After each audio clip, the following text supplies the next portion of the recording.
Usap-usapan ngayon ang pagkawala ng nag-iisang anak nila Piolo Pascual at Shaina Magdayaw sa sinapupunan nito.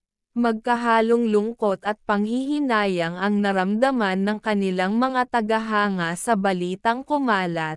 Labis na naapektuhan ang mag-asawa sa nangyari sa kanilang kaysa isang anak na hindi pa man ipinapanganak ay binawi na agad sa kanila.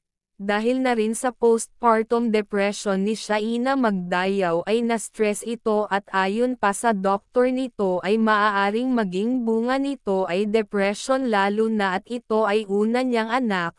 Lubos ang napag-aalala ang naramdaman ng malalapit kay Shaina Magdayaw dahil sa nangyari kaya naman nagdesisyon ang pamilya nito na pansamantalang kunan ito ng personal doctor para sa kanyang mental state.